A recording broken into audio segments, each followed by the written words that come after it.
Dia diberkati dengan dewa naga air yang disegel di dalam dirinya dan membangkitkan kekuatannya bertahun-tahun kemudian untuk melawan dewa semua naga. Untuk waktu yang lama, kelompok Pulau Ayaka telah menjadi rumah bagi manusia dan makhluk spiritual. Meskipun sebagian besar roh lemah dan tidak berbahaya, beberapa di antara mereka memiliki kekuatan seperti dewa. Dan karena kehadirannya, pulau ini selalu dipenuhi dengan energi alam yang disebut energi lelai. Manusia dapat menguasai energi awam untuk melawan roh jahat. Dan ayah Yuko, Akoto, adalah guru awam terhebat pada masanya. Namun, suatu hari makhluk spiritual kuat yang tinggal di dalam gunung berapi itu tiba-tiba menjadi gila, menyebabkan gunung berapi itu meledak. Semua orang di pulau itu harus mengungsi, tetapi Makoto tetap tinggal untuk melawan roh agung itu, mengorbankan nyawanya untuk melindungi putranya, Yuko, sehingga ia dapat memenuhi takdirnya dan menjadi guru awam terkuat suatu hari nanti. 11 tahun kemudian, Yuko menjadi seorang penyendiri yang tidak memiliki keterikatan emosional dan telah tinggal di panti asuhan di kota tersebut selama dekade terakhir. Pada hari setelah upacara kelulusannya di daratan, seorang gila bernama Sagawa Jingi, salah satu murid Makoto, datang ke sekolahnya untuk menjemputnya, tetapi Yukito menghindarinya sebisa mungkin. Tidak mau menyerah, Jingi hanya mengemasnya dalam tas ajaib dan membawanya ke pulau kedua Ayaka. Dia mengingatkan Yukito yang bingung bahwa dia tinggal di sini sampai usia 5 tahun. Tetapi Yuko hampir tidak ingat masa kecilnya. Tak lama kemudian mereka disambut oleh Momokcho, pemilik tanah milik keluarga Yanagi, dan Sanji, wali kota Ayakashima sekaligus wali sah Yuko.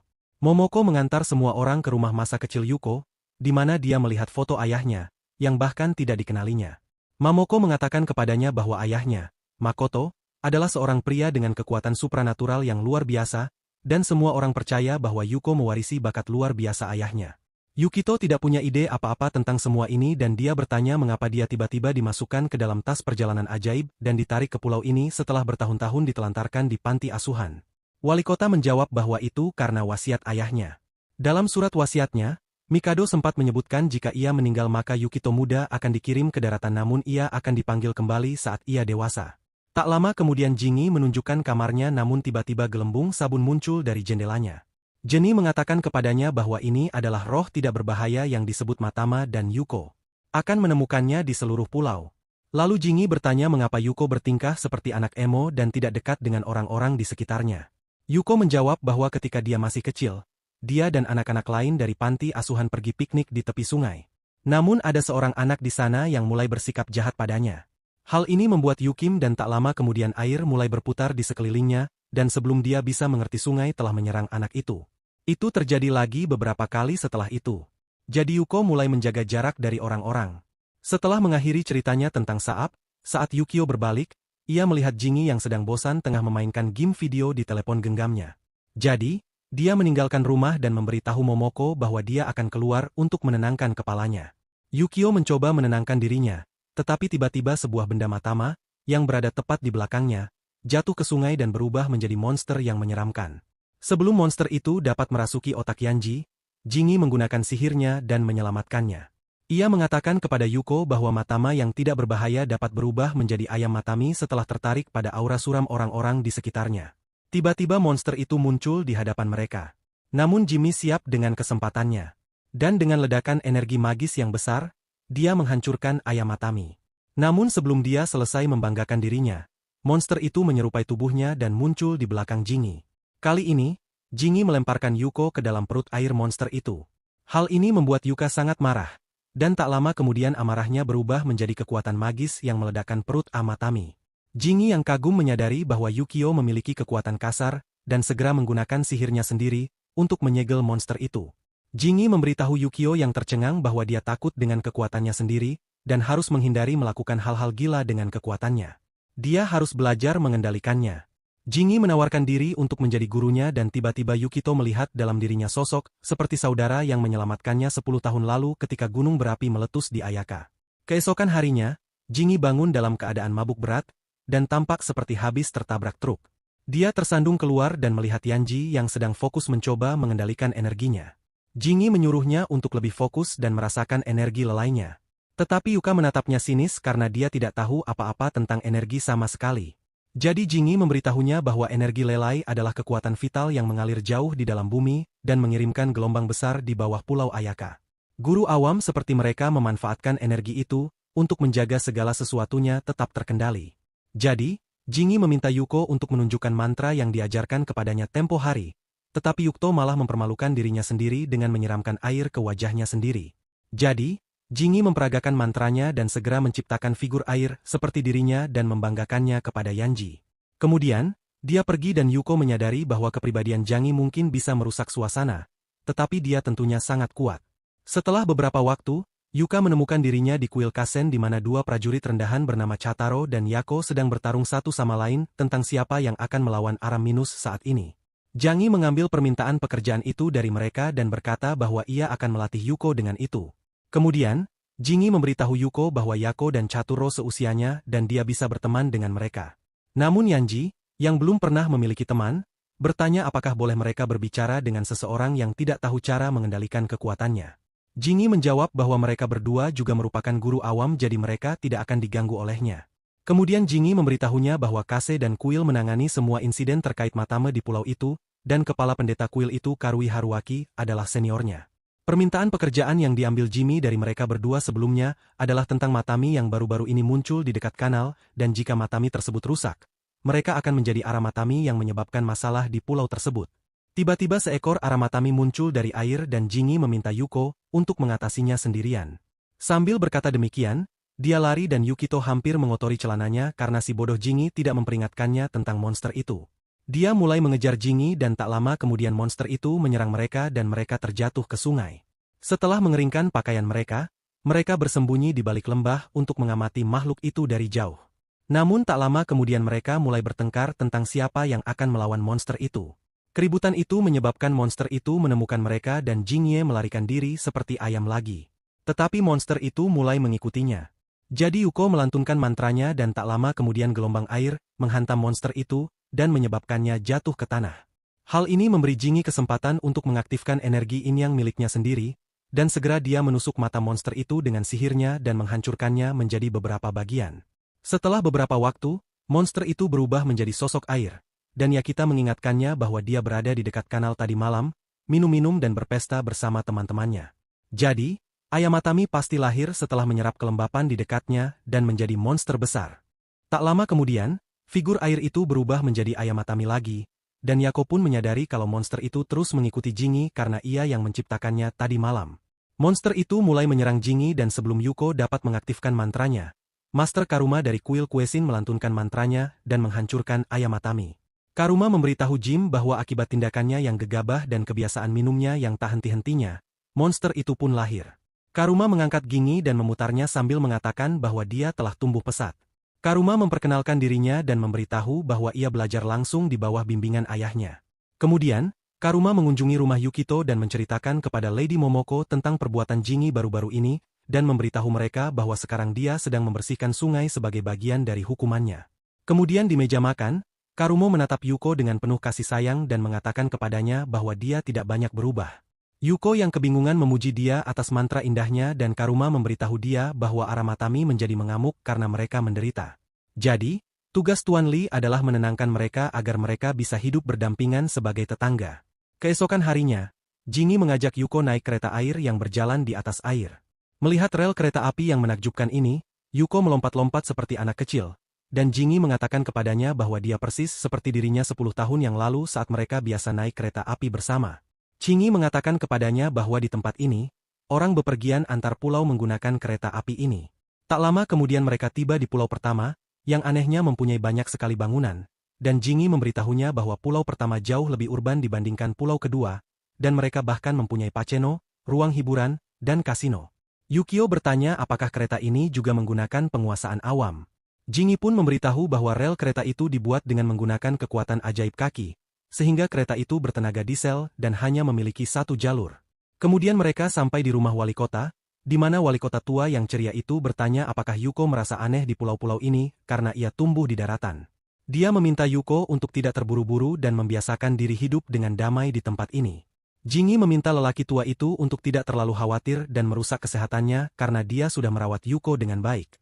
Mendengar hal ini, sang wali kota menjawab bahwa Jingi yang gaduh menjaga Yuko adalah penyebab kekhawatirannya yang terbesar. Tak lama kemudian, Yuko menceritakan padanya bahwa ia bersenang-senang datang ke pulau pertama di kapal laut itu. Jadi, wali kota meminta Jingi untuk menunjukkan Yuko sekitar pulau pertama, yang telah menjadi tempat wisata terkenal. Tetapi Jingi tidak terlalu senang menjadi pemandu wisata Yuko karena ia datang untuk bersenang-senang di kasino dan tempat bermain pachinko. Namun meski begitu, dia setuju untuk mengajak Yuko berkeliling. Berjalan-jalan mengelilingi pulau, yang banyak sekali kiosnya dan banyak sekali orangnya. Jingi memberitahunya bahwa saat ini pulau pertama merupakan pusat makanan lezat dan musik. Namun tiba-tiba dia menghilang. Saat Yuko melihat sekelilingnya, ia melihat Jingi sedang berkelahi dengan seorang lelaki tua di kedai daging panggang. Saat Yuko berlari untuk melihat apa yang terjadi, Jingi mengeluh kepadanya bahwa si tua bangka itu tidak bersedia memberinya potongan daging kesukaannya. Si tua mencoba membujuknya, dengan mengatakan bahwa potongan daging kesukaannya sudah habis karena ada pelanggan yang sudah memesan potongan terakhir. Namun Jingi terus saja bertengkar dengannya. Jadi Yuko ikut campur dan membeli banyak tusuk sate untuk mengakhiri pertengkaran tersebut karena ia tahu Jingi orangnya keras kepala. Setelah makan, mereka mulai tur lagi, tetapi Jingi tampaknya sedang dalam suasana hati yang buruk. Jingi merajuk karena tempat itu menjual paha panggang ternak dan dia akan mengeluh kepada temannya Make tentang perlakuan buruk di pulau pertama. Mendengar hal itu, Yuko pun sadar kalau Jingi memang punya banyak teman di sekitar tempat ini. Tiba-tiba, Yuko terganggu oleh seorang pengamen jalanan dan Jingi menghilang lagi. Yuko mencoba mencarinya, tetapi tiba-tiba ia melihat bahwa balon pengamen jalanan telah berubah menjadi sesuatu yang menyeramkan. Sebelum Joker yang kebingungan dapat menyentuh balon, Yuko melompat ke arahnya dan menyelamatkannya dari balon Amitami. Tak lama kemudian orang-orang mulai berlarian ketakutan dan Yuko menyadari bahwa tanpa bantuan Jingi, dia harus mengurus Mitami sendirian. Dia menenangkan dirinya, dan berkata bahwa Amitami ini lebih kecil daripada yang pernah dilihatnya sebelumnya, jadi dia bisa menenangkannya. Dia melantunkan mantranya, tetapi Ait menjadi mengamuk dan melemparkan api ke arah Yukito. Namun sebelum peluru itu mengenainya, seorang kepala merah berhasil menembak Mitami. Yuko menyadari ada yang aneh dengan cara pria ini mencoba menenangkan monster itu. Tiba-tiba, dia melihat pistol di tangannya. Si rambut merah aneh itu kemudian menatapnya dan bertanya apakah dia adalah Yuko yang terkenal dan Yuko terkejut bahwa bocah menyeramkan itu sudah tahu tentangnya. Setelah beberapa waktu, si rambut merah memperkenalkan dirinya sebagai Uki dan Yuko teringat bahwa wali kota Momoko memberitahunya tentang Ibuki. Ibuki mengatakan pada Yuko bahwa dirinya terlihat seperti udang dan dia hampir tidak mirip dengan guru besarnya Makoto. Dia mengetahui bahwa Ibuki telah belajar di bawah bimbingan ayahnya 10 tahun yang lalu dan sekarang dia menggunakan peluru ajaib khusus untuk mengendalikan Armatami. Setelah berjalan beberapa waktu, mereka sampai di depan sebuah gedung besar dan Ibuki membawanya ke sebuah kantor bernama Ga tempat dia bekerja sekarang. Begitu Yuko masuk, ia menemukan sebuah bar besar yang mewah dan tanpa diduga ia melihat Jingi yang berpakaian seperti bartender. Yukio yang marah bertanya kemana perginya Jingi selama ini dan Jingi dengan santai menjawab bahwa dia datang untuk mengadu pada Maki tetapi dia pergi untuk bekerja jadi dia memutuskan untuk tinggal di sini dan mengisi perutnya yang selalu kosong. Yukio melotot ke arahnya sambil berkata bahwa itu jelas berarti Jingi tidak berusaha sama sekali untuk mencarinya dan gara-gara dia mendapat masalah dengan seorang aromati di jalanan. Sonuki menyela dan menawarkan Yuko minuman dan meminta Jingi untuk membuatkannya juga. Jingi mengetahui dari mereka bahwa Aromatami muncul di kawasan wisata dan Ibuki menjawab bahwa hal itu telah terjadi akhir-akhir ini. Kemudian Yuko penasaran dan bertanya kepada Ibuki teknik apa yang dia gunakan untuk menenangkan Matami karena dia menyadari bahwa tekniknya sangat berbeda dari Jingi dan Kurama. Dia menambahkan bahwa ketika Kurama menggunakan mantranya, Matami tampak sangat gembira karena telah dipulihkan.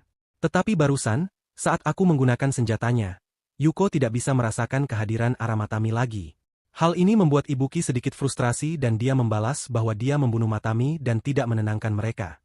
Ia menjelaskan bahwa gurunya Makoto biasa menenangkan Minimus dengan memurnikan mereka dan mengembalikan mereka ke energi awam sekali lagi. Jingi dan Kurama menggunakan teknik yang sama untuk mencapai keseimbangan guna menciptakan harmoni, tetapi dia membunuh mereka.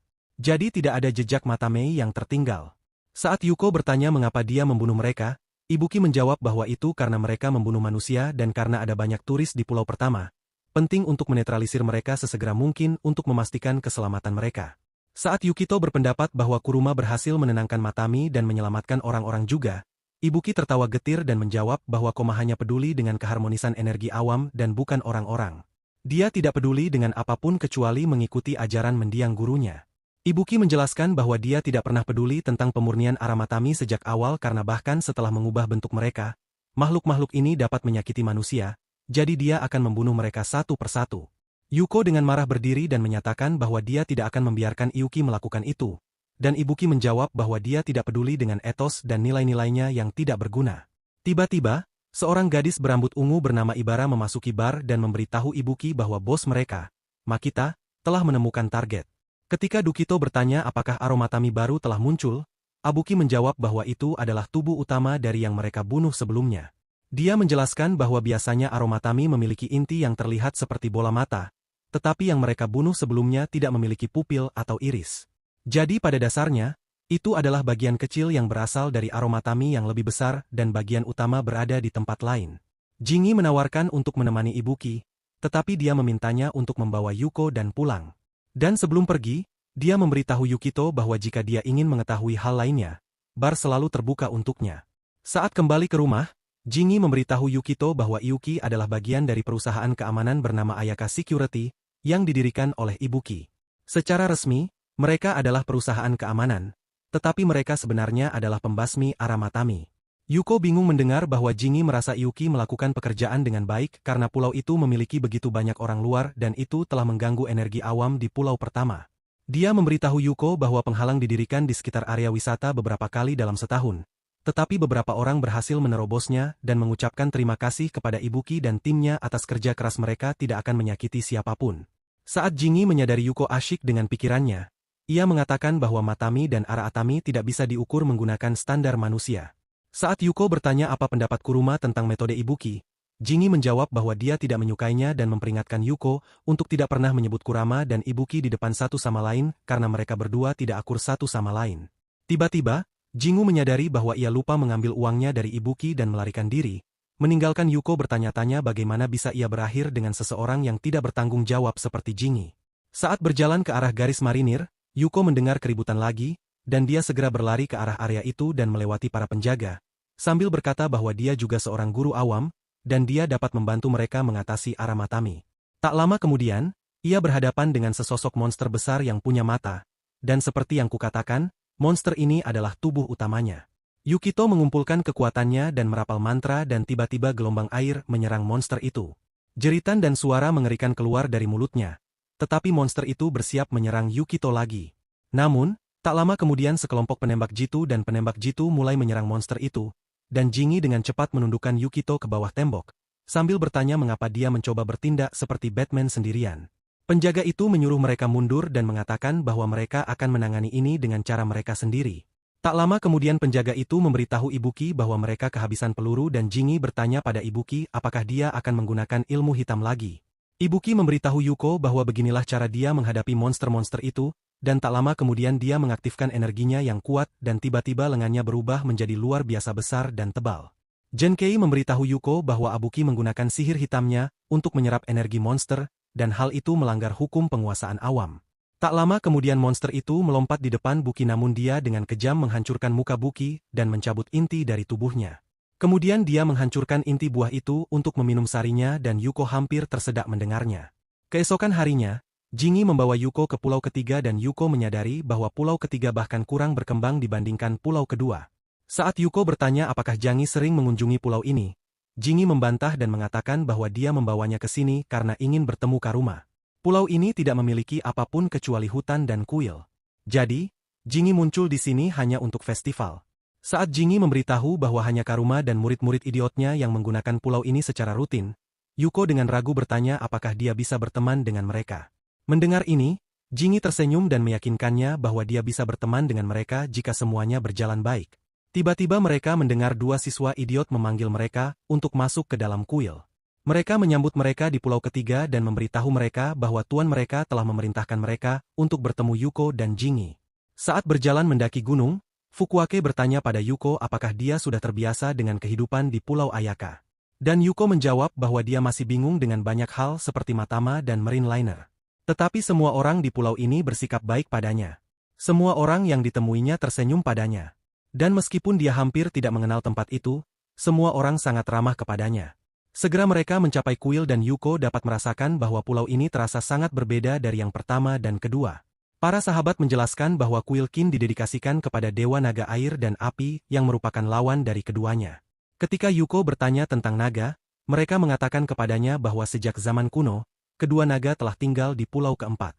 Namun bencana terjadi setiap kali seseorang mengamuk. Jadi, kuil itu dibangun untuk menenangkan mereka. Fukuake memberitahunya bahwa kisah tentang naga itu benar karena ada seekor naga yang mengamuk saat mereka masih kecil dan menyebabkan gunung berapi meletus, menghancurkan pulau pertama.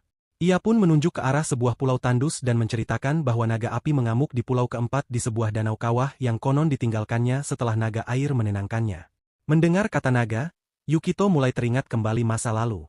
Namun tiba-tiba, ia kembali ke masa sekarang ketika ia menyadari bahwa ketiganya telah meninggalkannya sendirian.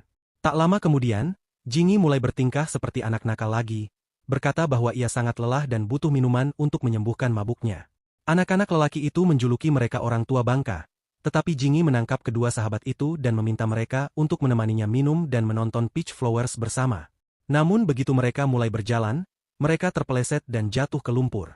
Sementara itu, Karuma mendekati Yuko dan menyambutnya di kuil Kasein dan mengajaknya melihat arsip kuil. Dia menawarkan permen jeruk Yuko dan terus mencari mangju manis. Kemudian Karuma bertanya mengapa Yuko ingin bertemu dengannya dan Yuko menjawab bahwa beberapa hari yang lalu dia bertemu Ibuki, dan dia melihatnya sedang melatih aromati tetapi dia menggunakan peluru bukannya mantra sihir. Setelah mendengarkan Yuko, Kuruma berkomentar bahwa itu pasti pengalaman yang mengerikan baginya. Saat Yukito bertanya mengapa Abuki dan metodenya berbeda, Karuma melanjutkan dengan menanyainya tentang pengetahuannya tentang energi awam. Setelah mendengar jawabannya, Kuruma menyatakan bahwa dia akan mengambil posisi Jingi dan membantu Yukito belajar lebih banyak. Kemudian Karuma membawa Yuko ke balkon dan menunjuk ke arah 3 pulau lainnya. Dia meminta Yuko untuk fokus dan merasakan arus besar energi awam yang mengalir di bawah kepulauan Ayaka. Tak lama kemudian Yuko mulai merasakan gelombang energi aneh dari kuil bersejarah, hutan, dan bebatuan. Kemudian dia meminta Yuko untuk mencoba dan mengarahkan pikirannya lebih dalam untuk melihat arus utama dari mana para master awam meminjam kekuatan dan menggunakannya untuk merapal mantra. Tak lama kemudian Yuko menjadi sangat gembira dan memberitahu Karuma bahwa ia melihat arus listrik yang sangat besar berkilauan jauh di dalam bumi. Bahwa ia melihat Matama dan menjelaskan bahwa makhluk-makhluk ini adalah gelembung-gelembung yang dihasilkan oleh energi awam dan dapat berubah menjadi aromati jika rusak. Jadi sebagai guru awam, misi mereka adalah memurnikan dan mengembalikan mereka ke arus asli mereka. Saat Yukito memberitahuku bahwa Ibuki memakan Matama, Karuma menjawab bahwa memakan aromatami artinya merusak diri sendiri. Jadi Ibuki perlahan-lahan menjadi aromatami sendiri. Kemudian, Karuma bertanya pada Jingi tentang keadaan Ibuki, dan Jingi menjawab bahwa kondisinya tidak begitu baik. Tubuhnya jelas-jelas menunjukkan efek berbahaya akibat makan. Saat Karuma menyebut Ibuki sebagai orang bodoh yang mengorbankan dirinya, Jingi menjawab bahwa itu karena dia tidak ingin melihat siapapun mati lagi. Kemudian Karuma meminta Jingi untuk mengajari Yuko dengan benar sehingga dia tidak perlu datang menemuinya tentang energi awam di Abuki. Saat Jingi menjawab bahwa ia tampaknya tidak cocok menjadi seorang guru, Kuruma tidak setuju dan mengatakan bahwa Yukido diam-diam mengagumi Jingi dan di suatu tempat jauh di dalam ingatannya, ia sedang mencari Jingi yang telah menyelamatkannya di masa lalu. Sementara itu, kedua murid Kuruma membawanya ke Taman Bunga Sakura dan menyatakan bahwa mereka ingin berteman dengannya. Awalnya, Yuko sangat gembira mendengarnya, tetapi tiba-tiba kilas balik yang mengerikan menguasai pikirannya, dan senyumnya berubah menjadi desahan sedih. Ketika anak-anak lelaki itu bertanya apakah ia ingin bergabung dengan guru mereka dan berlatih di bawahnya, Yuko menjawab bahwa ia sudah berlatih di bawah bimbingan Jingi. Anak-anak itu mendengus dan berkata bahwa Jingi adalah guru yang tidak berguna dan Yuko tidak seharusnya menyia-nyiakan potensi pelatihannya di bawah bimbingannya. Mereka membawa Yuko ke tempat pelatihan mereka dan memberitahu mereka bahwa mereka ingin menguji kemampuannya. Tak lama kemudian si kutu buku Fukuawake menaruh sebuah benih di tanah dan melantunkan mantranya. Dan segera benih itu tumbuh menjadi tanaman kecil. Tak lama kemudian si kutu buku lainnya juga menanam pohonnya dengan bantuan sihir. Tetapi pohonnya hanya sedikit lebih besar dari Fukawake. Tak lama kemudian, mereka berdua mulai bertarung satu sama lain tentang siapa yang memiliki lebih banyak energi dan siapa yang berkinerja lebih baik, sehingga Yuko harus bertindak sebagai perantara. Dengan susah payah, Yuko berhasil menghentikan kedua orang idiot itu dari saling menipu. Untuk mengalihkan perhatian mereka, Yuko meminta keduanya menjelaskan mantra itu kepadanya sehingga dia bisa belajar lebih baik. Jadi mereka berdua memasang ekspresi wajah bangga dan menyuruhnya untuk memfokuskan energi kebohongannya, dan untuk pelatihan yang lebih baik, Yuko harus bergabung dengan tuannya. Mereka membimbing Yuko untuk menenangkan pikirannya, melepaskan tubuhnya dan mengarahkan kekuatan ke dalam benih, untuk membuatnya bertunas. Yuko hampir tidak dapat memahami instruksi tersebut, tetapi karena Karuma telah menjelaskan kepadanya tentang aliran energi awam, ia melanjutkan untuk mengujinya pada benih. Kedua orang idiot itu mengira bahwa seorang amatir seperti Yuko tidak akan mampu membuat benih itu bertunas. Namun betapa bingungnya mereka, saat Yukido memfokuskan energinya, benih itu berubah menjadi tanaman dan tiba-tiba tumbuh menjadi pohon perdamaian yang besar. Cabang-cabangnya menyebar ke segala arah dengan buah persik matang di ketiganya dan akarnya mulai menggali lebih dalam di tanah. Kedua anak itu berteriak padanya untuk mengendalikan kekuatannya, kalau tidak dia akan merusak tempat latihan mereka. Tetapi Yukio tidak dapat mengendalikan aliran energinya yang besar. Di sisi lain, Jingi memperhatikan anak-anak bermain-main, melompat dari dahan pohon, dan meminta mereka untuk meminta bantuan dari orang yang lebih tua kapanpun dibutuhkan. Hingi berdiri di belakang Yuko dan menjelaskan kepadanya bahwa untuk mengendalikan energi lelai, ia perlu fokus pada bahaya. Dia memintanya untuk tidak menggunakan kekuatannya jika dia tidak dapat mengendalikannya. Dia meminta Yuko untuk melantunkan mantra bersamanya dan segera pohon itu berhenti tumbuh dan kembali ke bentuk aslinya. Yukito berterima kasih kepada Jingi karena telah menyemangatinya dan membantunya dengan mantra. Kemudian Yuko meminta maaf kepada kedua sahabatnya karena telah membuatnya takut dengan kekuatannya. Setelah bangkit kembali, keduanya memuji demonstrasi Li yang luar biasa dari Yuko dan mengatakan kepadanya bahwa dia sangat kuat. Ketika Yukito dengan gugup bertanya apakah mereka tidak takut padanya, mereka menjawab tidak dan mereka ingin Yukito belajar bersama mereka. Yuko senang bahwa anak-anak laki-laki itu tidak takut padanya, tetapi dia dengan sopan menolak tawaran mereka untuk belajar bersama karena dia ingin Jingi menjadi gurunya. Yuko berusaha sekuat tenaga menghafal mantra-mantra tersebut, tetapi kadang-kadang ia akhirnya lupa. Jiggy terus membantunya dan mereka berlatih untuk membantu Yukio mengendalikan ledakan energi gila ini. Dia membantu Yukito belajar mengendalikan energi agar tidak mengalir bebas dan meminta Yuko untuk membalikan posisi mantranya dan kemudian dia melompat ke atasnya. Ini akan membantu Yuko menyeimbangkan mantra berat dan memanfaatkan kekuatannya sebaik-baiknya. Namun, tiba-tiba gempa bumi melanda pulau itu, mengganggu Yuko dan tak lama kemudian Jingu terbaring di lantai. Chingy mengatakan kepadanya bahwa jika dia terganggu oleh gempa kecil, itu berarti dia masih membutuhkan banyak pelatihan. Keesokan harinya saat sarapan, gempa bumi lain kembali mengguncang Pulau Ayaka. Momoko menjelaskan kepadanya bahwa Ayaka adalah pulau vulkanik, sehingga terus-menerus dilanda gempa bumi. Ketika Yuko dengan gugup bertanya apakah mereka tidak takut pada mereka, dia menjawab bahwa Ayaka adalah rumah mereka dan mereka memiliki cukup peralatan pertolongan pertama dan helm untuk evakuasi sehingga Yuko tidak perlu khawatir tentang hal itu. Tak lama kemudian, Jingi bergegas masuk dan bertanya kepada Momoko apakah baru saja terjadi gempa bumi lagi. Dan ketika Momoko setuju, dia meminta Momoko untuk memberinya uang untuk minumannya. Saat Yuko bertanya mengapa dia membutuhkan uang saat gempa bumi terjadi, Jingi menjawab bahwa hari ini dia sedang mengunjungi makam tuannya. Mereka berdua berjalan ke makam Makoto dan Jingi mengusir keluarga Matamei dan meminta Yuko untuk membantunya membersihkan makam. Mereka menuangkan air ke batu nisan, menanam beberapa pohon muda, dan membakar dupa. Mikito bertanya mengapa mereka mengunjungi makam setelah gempa bumi dan dia mengetahui dari sekelompok orang tua bahwa naga itu pasti marah tadi malam. Jadi mereka perlu berdoa kepada Makoto untuk melindungi pulau itu. Tak lama kemudian, Gingi meminta Yukito untuk duduk di sampingnya dan menawarinya minuman. Namun ia menolak karena ia masih belum melewati batas umur untuk minum. Orang tua di sana menjawab bahwa sudah lebih dari 10 tahun dan mereka tidak akan selamat dari letusan besar jika Makoto tidak menyelamatkan mereka. Ketika Yukito dengan penasaran bertanya apa yang ayahnya lakukan 10 tahun yang lalu, wanita tua itu menegur Jingi karena tidak memberitahu Yukio tentang ayahnya. Jadi, Jingi meneguk minumannya dan bertanya pada Yuko apakah dia pernah mendengar tentang dua naga di wilayah Ayaka. Yukio menjawab bahwa dia telah mendengar tentang naga api dan air. Jadi, Jingi menjelaskan kepadanya bahwa gempa bumi di sini disebabkan oleh naga api, yang merupakan arus energi awam utama yang diresapi dengan energi api.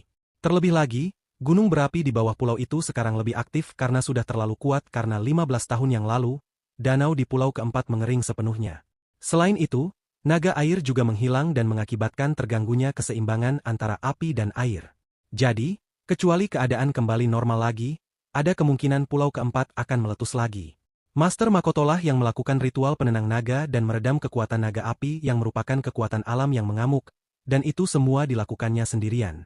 Pulau ini telah damai selama lebih dari 1 dekade berkat ritual Makoto. Wanita tua itu mengatakan pada Yuko bahwa pulau ini berutang banyak pada mendiang ayahnya dan dia bagaikan dewa yang hidup bagi mereka.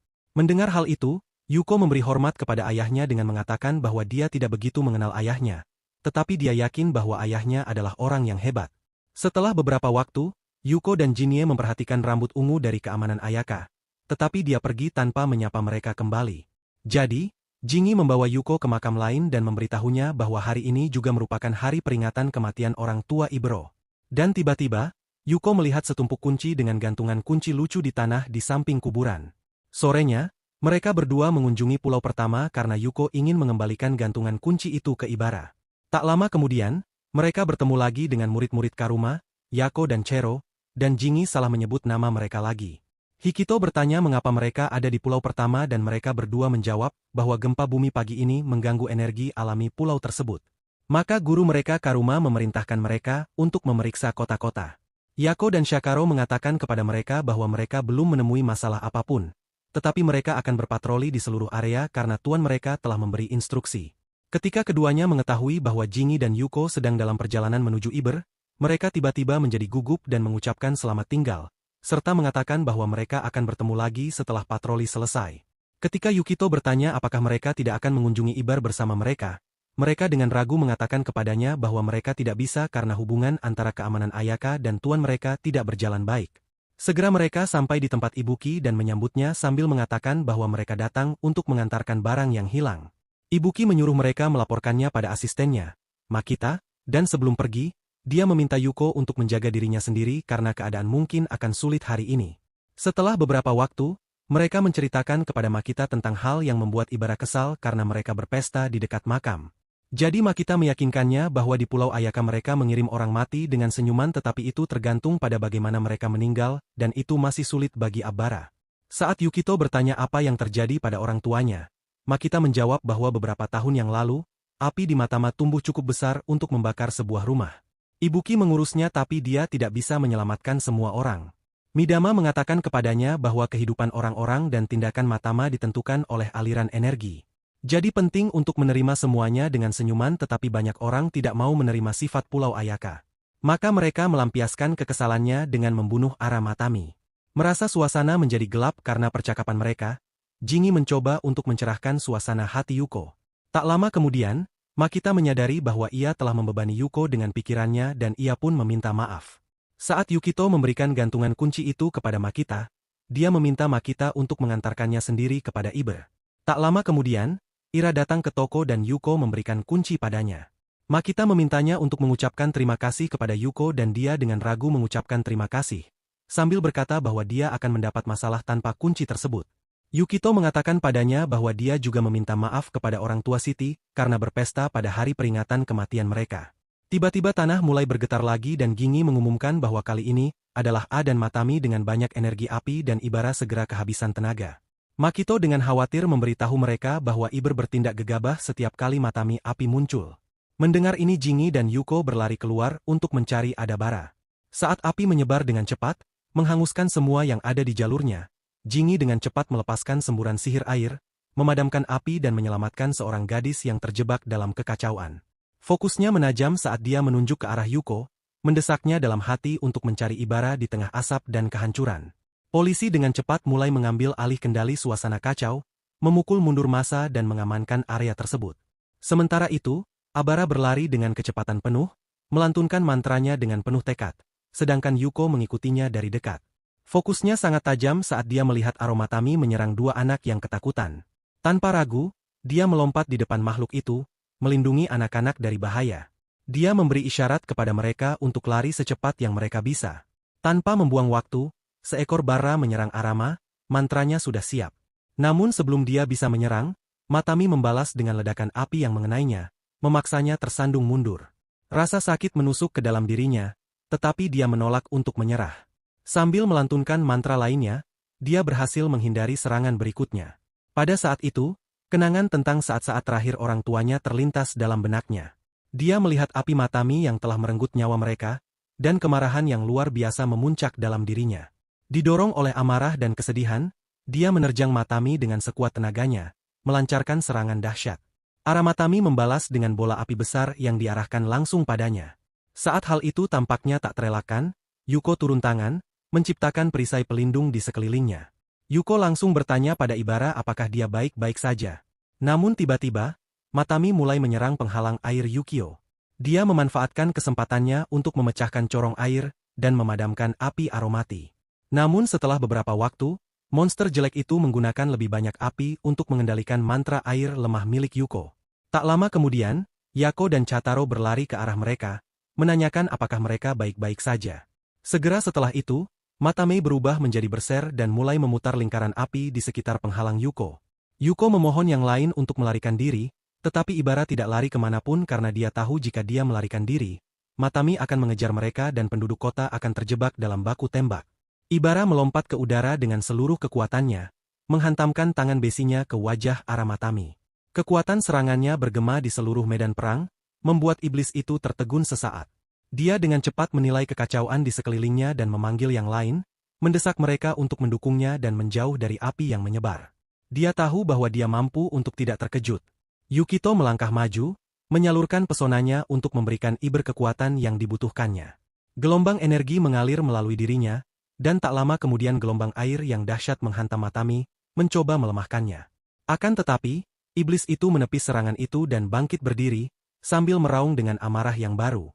Menyadari bahwa mereka membutuhkan lebih banyak kekuatan, Yuko menoleh ke Yako dan Chitaro, mendesak mereka untuk menggabungkan kekuatan mereka dengannya. Akan tetapi, keduanya bersikeras untuk bertarung bersama Yuko dan Ibara, bertekad untuk menghadapi iblis itu secara langsung. Kekeras kepalaan mereka membuat Yukigo frustrasi, tetapi tidak ada waktu untuk berdebat karena pertempuran terus berkecamuk. Tiba-tiba, api melesat ke arah mereka, ganas dan tak henti-hentinya. Yako dan Chitaro bereaksi cepat, menggunakan kipas dan tongkat mereka untuk menangkis serangan berapi itu. Mereka mengarahkan api kembali ke arah Matami, dan menghentikan lajunya untuk sementara. Memanfaatkan kesempatan itu, Yuko memanggil gelombang air lainnya, membasahi iblis itu lagi dan menjaga apinya tetap terkendali. Ibara tidak ragu-ragu. Dia menyerang ke depan dan memberikan pukulan telak lainnya ke kepala Matami. Tangan besinya menyerang dengan kekuatan yang tiada henti. Untuk sesaat, tampaknya mereka menang, tetapi Matami meraung sekali lagi dan mulai mundur, mencoba lolos dari serangan gencar mereka. Kelompok itu menolak membiarkannya lari, jadi mereka mengejar Matami.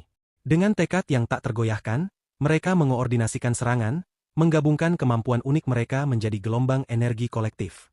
Kekuatan gabungan mereka mengalahkan Matami, dan akhirnya menenangkan iblis yang mengamuk. Saat api padam dan medan perang menjadi sunyi, kelompok itu berdiri bersama dan menang.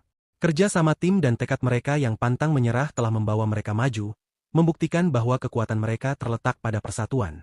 Tepat ketika mereka mengira bahaya telah berakhir, 3 Metamis menyerang kota secara bersamaan.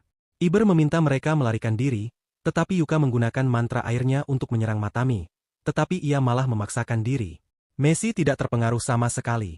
Jadi Iber meminta mereka melarikan diri setelah mengalihkan perhatian Matami, karena tidak mungkin mereka dapat menangani 3 Mimi yang kuat sendirian. Namun sebelum mereka dapat melarikan diri, Matami menghalangi jalan keluar dan menjebak mereka dalam jangkauan penghalang apinya. Namun, Kurama datang menyelamatkan mereka dan menenangkan Matami sementara Ibuki menggunakan senjatanya untuk membunuh yang lain. Tiba-tiba, Matami ketiga mencoba menyerang mereka, tetapi sebelum Kurama dapat menenangkannya, Yuki menembaknya dengan senjatanya. Kurama menatap Ibuki dengan tatapan berbahaya dan Yukito sudah bisa merasakan ketegangan di antara mereka. Kemudian Mitami berubah menjadi sesuatu yang berbahaya dan Ibuki bersiap menggunakan sihir hitamnya. Tetapi Kurama menghentikannya dengan mengatakan bahwa itu ilegal. Ibuki memintanya untuk pergi saja dan tidak ikut campur dalam pekerjaannya dan mengatakan kepadanya bahwa karena mereka terlalu lemah, mereka tidak dapat menyelamatkan tuan mereka. Kurama menggunakan mantranya untuk menghancurkan Matami, tetapi Ibuki menembaknya dan berlari ke arahnya untuk memakannya. Namun Kurama menggunakan sihirnya untuk menghentikannya, dengan mengatakan bahwa ia akan kehilangan kemampuannya untuk berubah kembali menjadi manusia. Tetapi Ibuki belum siap mendengarkannya. Tak lama kemudian mereka berdua terlibat perkelahian untuk melindungi satu sama lain. Dan Yuko menyadari bahwa jika mereka terus bertarung seperti ini, maka Matami akan terbangun lagi. Namun tiba-tiba, Gingi datang bagaikan pahlawan dan menenangkan mata Matami serta meminta kedua lainnya untuk menenggelamkan kepala mereka ke dalam air untuk merenungkan tindakan mereka. Mendengar ini, mereka berdua saling berpelukan dan meminta maaf kepada murid-murid mereka karena bersikap seperti anak-anak. Sebelum pergi, Kurama memperingatkan Ibuki bahwa mendiang majikan mereka tidak akan pernah mengizinkannya terlibat dalam ilmu hitam. Mendengar ini, Ibuki menjawab bahwa dia tidak peduli dengan apa yang dipikirkan orang yang sudah mati. Jadi dia akan menggunakan kekuatan ini untuk menghapus penyesalan masa lalunya. Pada malam harinya, mereka semua berkumpul di stasiun kereta Marine Liner untuk pulang. Tapi Kurama belum kembali. Janie yang sedang mabuk, bercanda dengan mengatakan bahwa mungkin Kurama sedang merayakan penenangan Matami bersama wali kota. Yako dan Chitaara menjawab bahwa mereka kembali ke kuil karena guru mereka Kurama memberi mereka instruksi dan Yuko juga meminta Jingi untuk pulang. Mereka berterima kasih kepada Ibara karena telah mengantar mereka pergi dan Jingi dengan santai berkomentar bahwa mereka seharusnya berterima kasih kepadanya karena telah menyelamatkan kulit mereka dari kebakaran Matami hari ini, karena tanpa dia mereka akan mengompol. Yuko menjawab bahwa dia tidak pernah ada saat mereka membutuhkannya tetapi muncul pada akhirnya untuk mencuri perhatian. Kemudian Yuko mengucapkan terima kasih kepada Ibara dan mengatakan kepadanya bahwa dia sangat kuat hari ini terutama saat dia tidak melarikan diri dan menghadapi Matami secara langsung. Dia mengatakan pada Ibara bahwa dia berharap dapat bekerja sama lagi dengannya jika mereka mendapat kesempatan. Aber dengan malu-malu memberikan ID media sosialnya dan Jingi segera mendorong Yukito untuk bersikap tenang dan memberikan informasi kontaknya juga. Namun Yuko terus berjalan terhuyung-huyung seperti remaja yang kehilangan arah. Ketika Yako dan Chitaaro bertanya apakah mereka berdua hanya akan bertukar kontaknya, Ira memberikan mereka ID-nya juga, tetapi mereka menjadi bingung. Mereka segera bertukar informasi kontak dan berjanji untuk berteman bersama. Mako menceritakan kepada Yuko bahwa di masa lalu ketika ayah Yukito masih hidup, Jingi muda, Yukito, Mamoko, Kurama, dan Ibuki tinggal bersama di rumah yang sama. Makabo dan muridnya Kurama dan Ibuki biasa pergi berburu arah Matami dan pulang dalam keadaan terluka. Dulu Yuko dan Jingi hanya tinggal serumah dengan Mamoko, tapi saat itu Ibuki dan Kurama sudah seperti saudara kandung, yang selalu bermesraan. Jingi, seperti biasa, adalah seorang pemalas dan sering ditendang karena tidak berlatih bersama kedua orang lainnya oleh Master Makoto. Suatu hari, Ibuki bertanya apakah ia dan Kurama dapat pergi bersama untuk ritual penenang naga, dan ia berjanji untuk mendukung Kurama, namun Makoto menolaknya, dengan mengatakan bahwa Kurama masih belum siap untuk misi besar ini.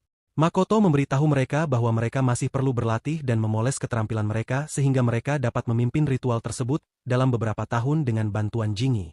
Jingi si pemalas berkomentar mengapa dia harus melakukan ritual setiap tahun untuk menenangkan naga agar tidak meletus. Makoto mengatakan kepadanya bahwa naga api merindukan naga air setelah menghilang dan itu membuatnya marah. Jadi yang bisa mereka lakukan untuk menenangkannya adalah dengan menyegelnya di dalam gunung berapi tersebut. Ia meminta mereka untuk mengawasinya dengan ketat tahun ini sehingga mereka dapat mengikuti proses yang sama untuk tahun berikutnya. Mereka biasa menghabiskan hari-hari mereka dengan bersenang-senang di rumah masa kecil Yuko, makan es serut, makan kari ikan, dan membantu Yukito kecil tumbuh. Makoto membesarkan mereka dengan penuh cinta. Ia biasa mengajak mereka jalan-jalan, mandi air panas, dan festival salju yang seru. Suatu hari ketika Makoto menidurkan Yuko, gempa bumi besar melanda pulau itu dengan kilat dan guntur. Cuaca berubah sangat buruk dan Makoto keluar rumah untuk memeriksa. Ia memberitahu Kurama dan Ibuki bahwa ia akan pergi ke daratan untuk menemukan senjata ritual yang akan digunakan untuk menenangkan naga api. Ibuki setuju untuk mengendalikan semuanya dengan Kurama sampai Makoto kembali. Segera, Kurama dan Ibuki berkeliling memeriksa kejadian-kejadian aneh di pulau itu, dan mereka menemukan bahwa pengaruh pulau keempat menyebar kemana-mana, menyebabkan Minimus berperilaku aneh di seluruh pulau. Mamoko meminta mereka untuk tinggal di rumah sampai tuan mereka kembali, tetapi keduanya menolak tawaran tersebut, dengan mengatakan bahwa gempa telah melemahkan segel pulau keempat. Gempa bumi lain menghantam pulau itu, dan Yukio menjadi pucat karena ketakutan, dan Kurama memberitahu mereka bahwa ini adalah gempa bumi awal, dan jika letusan yang sebenarnya terjadi, maka itu akan menghancurkan semua kepulauan Ayaka. Dia memberitahu Mamoko bahwa naga api awalnya menjadi ganas untuk melaju ke danau dan naga air di dalamnya. Abuki menambahkan bahwa itu karena mereka telah menjebaknya di dalam penghalang dan sekarang dia telah menjadi bom yang siap meledak kapan saja. Satu-satunya pilihan mereka adalah melakukan ritual penenang naga sementara tuan mereka pergi. Sementara mereka mendiskusikan rencana mereka, seorang pria di truk kecil meminta Ibuki dan Kurama meminta Mamoko dan anak-anak untuk mengungsi dan mencapai pelabuhan dengan cepat di mana wali kota akan membawa perahu besar untuk membantu mereka melarikan diri. Mereka berdua meminta Jingi untuk tinggal bersama Mamoko dan Yuko dan kemudian mereka terbang ke pulau keempat. Pulau itu sepenuhnya ditutupi oleh lava dan hampir semuanya hancur. Mereka berdua memutuskan untuk melakukan ritual penenang tanpa tuan mereka dan segera api cahaya biru meletus dari kedalaman bumi. Ritual mereka hampir melemahkan kekuatan naga api. Namun tiba-tiba gunung berapi besar meletus dan naga api muncul dari kawahnya. Dari pegunungan, naga itu mulai mencambuk kemana-mana yang menyebabkan lebih banyak kerusakan dan kekacauan. Duo itu menyadari bahwa naga ini masih terperangkap oleh segel. Jadi mereka memutuskan untuk menyelesaikan ritual dan menyegelnya sepenuhnya. Penghalang itu dibuat oleh leluhur mereka dan masih cukup kuat untuk menahan naga itu untuk beberapa waktu. Jadi, mereka mulai menuangkan lebih banyak kekuatan ke dalamnya sehingga tidak akan hancur. Melindungi pulau itu adalah harapan terakhir Ibuki dan Karuma. Dan mereka terus menuangkan lebih banyak energi ke penghalang menggunakan mantra sementara naga itu menggeram dan mencambuk dengan marah. Tiba-tiba, Ibuki jatuh ke tanah karena dia sangat kelelahan. Tetapi dia meminta Karuma untuk terus menyegel naga itu tanpa mengkhawatirkannya. Namun, tak lama kemudian, naga itu berhasil menghancurkan segel kuil dan bersiap untuk mengarahkan apinya ke Ibuki. Tetapi sebelum api bisa mencapai Ibuki, Karuma datang di antara dan menyelamatkannya dari luka bakar. Ibuki menatapnya dengan marah dan terkejut, bertanya mengapa dia berhenti menyegel naga untuk menyelamatkannya. Namun tiba-tiba mereka melihat Master Makoto muncul dari kobaran api, dengan kejam melawan naga itu untuk menenangkannya. Moncong naga yang besar itu hampir mencapai langit yang mengancam mereka. Makoto meminta maaf karena datang terlambat dan bersiap untuk melakukan ritual lagi. Dia meletakkan alat ritual di tanah dan melantunkan mantranya dan segera naga itu terperangkap dalam rantai.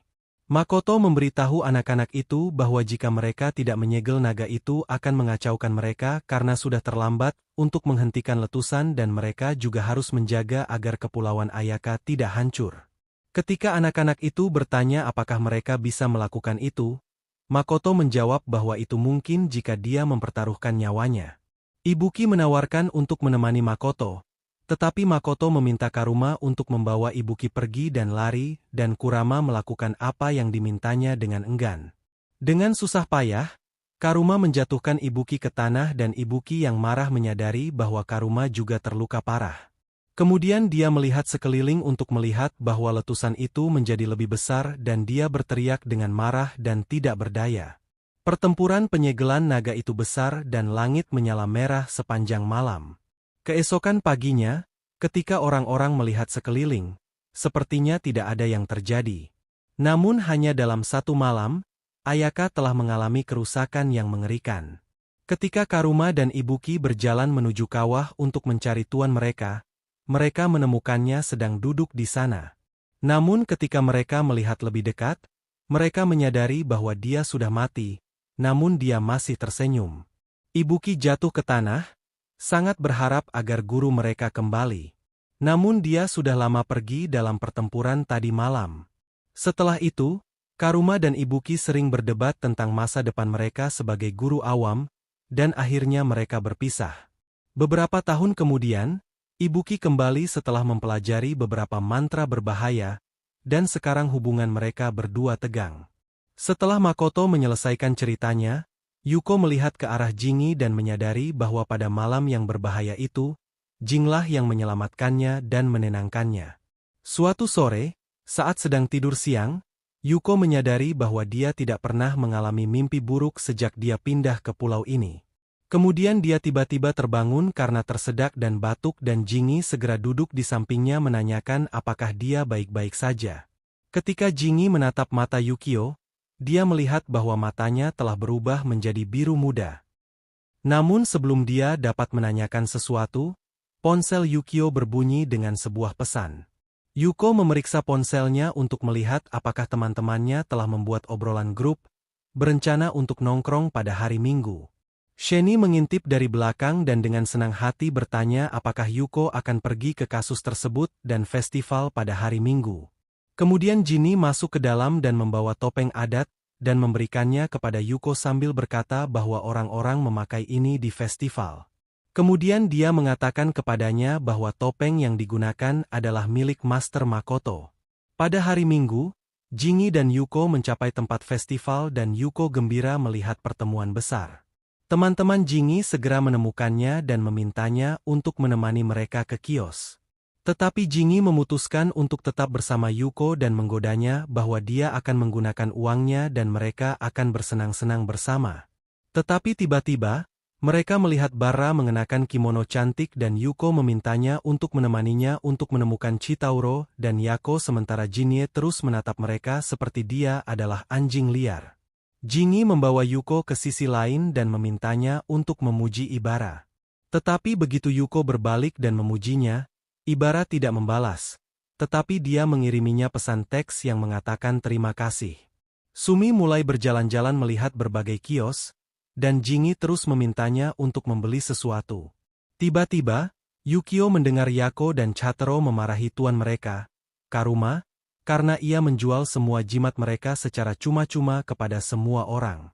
Mereka memasuki gubuk, dan mereka semua mulai memilah jimat sementara Jingi, seperti biasa, bermalas-malasan.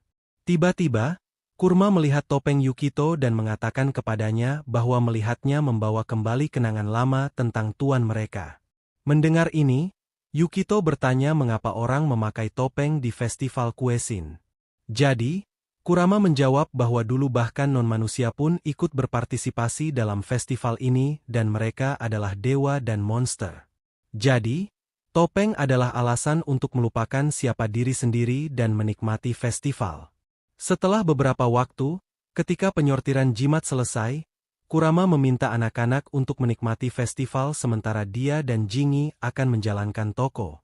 Jigyu memberontak dengan mengatakan bahwa dia harus menjaga anak-anak dan pergi bersama mereka sebagai wali mereka. Tetapi Kurama memintanya untuk berhenti muncul dari murid-muridnya. Mereka meninggalkan toko sambil mengobrol dan bercanda satu sama lain ketika Yuko merasakan sakit kepala yang aneh dan dia duduk di tanah sambil memegangi kepalanya. Ketika Aira bertanya apakah dia baik-baik saja, dia menjawab bahwa dia tiba-tiba merasa pusing tetapi dia baik-baik saja. Untuk mencairkan suasana, Yuko meminta anak-anak untuk makan sesuatu dan kemudian bermain game. Tak lama kemudian mereka mulai menikmati makanan lezat dan berbagai permainan di festival tersebut. Di sisi lain, Chingy berjalan-jalan seperti penyendiri, mengutuk Kurama karena membuatnya bekerja seperti keledai. Tak lama kemudian ia melihat keempat anak itu bersenang-senang bersama, dan memutuskan untuk membersihkannya, tetapi dia memutuskan untuk tidak melakukan itu pada anak-anak malang itu dan pergi. Tak lama kemudian, Chitauro menyadari bahwa Ibara melepuh karena memakai sandal kayu dan bertanya apakah dia harus membawakan alat bantu yang buruk untuknya. Yuko menyarankan untuk istirahat sejenak, tetapi tiba-tiba Mamoko mendekati mereka dan bertanya apa yang sedang mereka lakukan. Ketika dia mengetahui bahwa Iber mengalami kesulitan berjalan, dia membalutnya dan memintanya untuk tidak meremehkan lepuh karena itu akan merusak kakinya yang cantik. Kemudian dia melihat Yuko yang tersenyum dan mengatakan kepadanya bahwa ayahnya dulu tersenyum seperti dia ketika dia biasa datang ke festival dan membuat keributan dengan teman wali kotanya. Tak lama kemudian, Iber mendapat telepon dari Ibuki yang memintanya untuk memberikan telepon kepada Yuko. Begitu Yuko mengangkat telepon, dia bertanya apakah Iber menikmatinya dan Yuka menjawab bahwa dia menikmatinya. Jadi Ibuki tersenyum lega di sisi lain. Namun tiba-tiba, Yuko mendapat serangan lagi dan dia jatuh ke lantai dan segera matanya membiru. Yuko menyadari bahwa ini sama seperti saat ia kehilangan kendali atas kekuatannya saat ia masih kecil. Karena takut akan menyakiti semua orang, Yuko melarikan diri dari festival ke hutan lebat. Di sisi lain, Kak Emma memperhatikan bahwa air di kolam agak goyah dan tak lama kemudian ia melihat Yuko berlari di hutan. Tak lama kemudian, Yuko berhenti di bawah pohon, tetapi ia menjadi takut saat melihat bayangannya berubah menjadi bentuk naga. Ia mencoba mengendalikan kekuatannya dan menenangkan dirinya, tetapi kekuatan itu terus meluas dan keluar dari tubuhnya. Ia jatuh ke lantai tak berdaya, tetapi tiba-tiba ia teringat bagaimana Jingi membantunya untuk tenang dan ia mengikuti metodenya. Tak lama kemudian ia berhasil mengendalikan dirinya dan tiba-tiba ia melihat seorang pria bertopeng bercahaya yang memujinya dan mengatakan kepadanya bahwa ia siap menjadi guru awam. Dalam perjalanan pulang, Yuko memikirkan pria bertopeng itu. Dan kemudian ia bertemu Jingi. Ia berterima kasih padanya karena telah membantunya belajar mengendalikan kekuatannya. Namun tiba-tiba sebuah gunung berapi meletus dan semua orang melihatnya dengan ketakutan. Tanah mulai berguncang dan semua orang panik menyadari bahwa itu mirip dengan bagaimana kejadian itu terjadi 10 tahun yang lalu. Wali kota meminta semua orang untuk tenang dan memberitahu mereka tentang situasi terkini, dan ia meminta mereka untuk menuju ke tengah alun-alun. Ia meminta Mimoko untuk meminta penduduk pulau pulang dan bersiap untuk evakuasi. Di sisi lain, Jimmy tersenyum sambil melihat gunung berapi itu karena teringat masa lalu. Namun saat melihat Yuko yang panik, ia bertanya apakah Yuko suka atau benci pulau itu. Awalnya, Yuko mengira ia sudah gila, namun ia menjawab bahwa ia suka karena tempat itu bagus dan ia telah berteman di sana. Mendengar ini, Jingi tersenyum dan menjawab bahwa ia juga suka pulau itu dan Sumi menghilang. Keesokan paginya, gempa susulan menghantam pulau itu lagi sementara Yuko terus melihat kilatan mata naga. Mamoko bertanya apakah ia baik-baik saja lalu memberinya tas pengaman, memintanya untuk mengungsi. Saat Yukito bertanya apakah ia tidak akan mengungsi, Mamoko menjawab bahwa ia berada di Komite Pencegahan Bencana, jadi ia harus menunggu sampai semua orang mengungsi selain Jingi yang bisa pulang sebentar lagi. Mendengar ini, Yuko menjawab bahwa ia juga akan menunggu Jingi dan membantu yang lain sementara itu. Tak lama kemudian, Yukio mulai membantu Mamoko dalam evakuasi dan ia memintanya untuk mengawasi para lansia saat mereka naik ke perahu. Setelah beberapa waktu, Kurama mengunjungi pelabuhan dan bertanya kepada Mamoko apakah dia dapat membawa Yuko bersamanya dan Mamoko setuju. Dia membawa Yuko ke tempat terpencil dan mengatakan kepadanya bahwa dia ingin menceritakan sesuatu tentang kelahirannya. Murid-muridnya menjadi sedikit khawatir dan bertanya apakah mereka harus pergi. Yuko dan dia sendirian. Kuram meminta mereka untuk tinggal karena mereka juga perlu tahu kebenarannya. Kemudian dia memberitahu mereka bahwa bencana yang saat ini melanda Pulau Ayaka disebabkan oleh naga api yang tinggal di sana. Kekuatannya mulai tak terkendali karena kekuatan naga air saingannya telah lenyap dan itu telah mengganggu keharmonisan energi awam di pulau itu. Jadi, murid-murid Makoto ditugaskan untuk menggunakan kekuatan mereka untuk membantu penduduk pulau dan memulihkan keseimbangan air. Dia menjelaskan bahwa 15 tahun yang lalu, kekuatan naga air itu hilang secara signifikan, dan Master Makotolah yang menangani situasi tersebut. Namun, dia berusaha memulihkan kekuatan naga air itu menggunakan ritual tertentu, dan dia berhasil mengekstraksi naga air yang melemah dari energi awam. Tetapi itu melahirkan bayi Yuko dalam bentuk energi air. Dengan melakukan ini, naga air itu bisa mendapatkan kembali kekuatannya yang dulu dan kembali ke energi awam sekali lagi. Dan kekuatan air yang misterius serta bakat Yukito itu semua karena dia lahir selama ritual itu. Dan semua ini berarti bahwa Yuko adalah perwujudan naga air. Dan segera Koma mengkonfirmasi kecurigaannya dengan sebuah eksperimen. Namun bagi Yuko untuk merebut kembali bentuk aslinya dan membawa harmoni ke pulau itu, ia harus melepaskan energinya yang telah terperangkap selama 15 tahun. Ia meminta Yuko untuk tumbuh sehat dan kuat, terus berlatih, dan suatu hari ia akan menjadi versi sejati dirinya sendiri. Ia kemudian memberitahu ketiganya bahwa ia akan pergi ke pulau keempat untuk melakukan apa yang Master Makoto lakukan bertahun-tahun yang lalu, dan memberitahu mereka bahwa Jingi akan mengurus mereka. Yikido menentang berlari lagi dan ingin membantu Kurama dan yang lainnya untuk menjinakkan naga. Tetapi Centaro mengatakan kepadanya bahwa mereka tidak cukup terlatih dan akan menjadi lemah. Tetapi tiba-tiba mereka menyadari bahwa Kurama sebenarnya sedang dalam perjalanan untuk mengorbankan dirinya sendiri, seperti yang dilakukan Makoto. Jadi mereka mulai panik. Tetapi Yato dan Chaturo masih menentang gagasan untuk mengikuti master mereka dan menyebabkan lebih banyak masalah. Tetapi tiba-tiba, Ibara muncul dan memberitahu mereka bahwa ia setuju dengan Yukito. Mereka harus pergi membantu master mereka dan menyelamatkan hidup mereka. Di sisi lain, Kurama mencapai kuil naga di pulau keempat dan mulai melantunkan doa panjang untuk menyegel naga itu. Tiba-tiba, Ibuki muncul di belakangnya. Tetapi Kurama memintanya untuk menjauh dan menonton. Ibuki menjawab bahwa dia bisa mengalahkan naga itu sendirian, dan dia tidak membutuhkan bantuan Kurama. Tak lama kemudian, nostalgia menghampiri mereka, dan mereka teringat tempat kematian guru mereka. Tetapi tak lama kemudian mereka mulai bertarung lagi.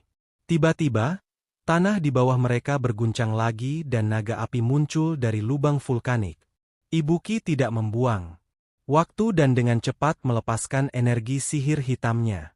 Dan meskipun Kurama memintanya untuk tidak melakukannya, dia melompat ke arah naga itu. Kurama menggunakan energinya untuk mengeluarkan Ibuki dari mulut naga, dan menyatakan bahwa dia akan menghadapinya sendiri. Sunny terbang menuju naga yang mengamuk itu, tetapi Buuki menyelamatkannya. Mereka berdua terbang bersama di udara, menggabungkan energi mereka, dan menyerang naga itu dengannya. Tetapi tiba-tiba naga itu menerkam Ibuki dan menghantamnya ke gunung. Kurama dengan cepat mengangkat Ibuki dan mereka melihat bahwa naga itu hampir berubah menjadi Aramatami. Kurama mencoba membawa Ibuki pergi tetapi naga Aramatami melepaskan bola api besar dan energi terkutuk tetapi secara mengejutkan Yuko menghalanginya. Kurama dan Ibuki menyadari bahwa murid-murid mereka telah mencapai pulau keempat untuk membantu mereka. Jenny mengetahui rahasia Yuko dan mereka berdua masih kecil. Suatu hari ketika dia membantu Yuko berjalan, tetapi begitu bayi Yuko memegang jarinya, tiba-tiba muncul semburan air dan Jingi mulai tenggelam di dalamnya. Namun untungnya, Master Makoto mematahkan mantra itu dan mengatakan kepada Jingi yang kebingungan bahwa Yuko agak istimewa karena energi airnya sangat kuat. Jingi dan Yuko cocok karena energi air Jingi terlalu kuat. Namun dia meminta Jingi untuk tidak memberitahu Karuma dan Abuki. Jaiye dulu pernah berdiskusi rahasia dengan Makoto tentang masa depan Yuko. Suatu hari dia bertanya apakah Yukito akan berubah menjadi naga air, atau apakah dia bisa melihatnya di masa depan. Makoto menjawab bahwa dia akan stabil sampai dia mencapai usia Ibuki dan Kurama. Namun setelah itu dia harus menjalani ritual untuk berubah menjadi naga air. Tetapi sampai saat itu dia meminta Jingi untuk menjaga Yuko. Namun ketika Makoto meninggal, Yuko dikirim ke panti asuhan di daratan. Dan sesuai keinginan Makoto, dia harus memutuskan hubungan dengan semua orang di pulau itu sampai dia berusia 15 tahun.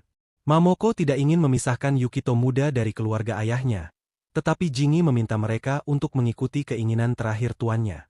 Tak lama kemudian, Jingi dengan sedih mengucapkan selamat tinggal pada Yukito dan terus percaya pada keputusan tuannya. Namun karena Makoto telah meninggal, Iuki dan Kurama terluka. Ia mulai belajar untuk menjadi seorang guru yang baik dan segera mempelajari mantra pemulihan naga air. Namun siapapun yang mengucapkan mantra tersebut akan mati. Kembali ke masa sekarang di mana Yuko dan teman-temannya datang untuk membantu tuan mereka. Kurama berteriak pada mereka dan meminta mereka berhenti bertindak bodoh. Namun Yuko tidak mau mengalah dan dia menyatakan bahwa mereka juga siswa sekolah Makoto. Ibuki menyadari tidak ada gunanya berdebat dengan siswa keras kepala ini. Jadi dia meminta mereka semua untuk mendukungnya dengan kekuatan mereka.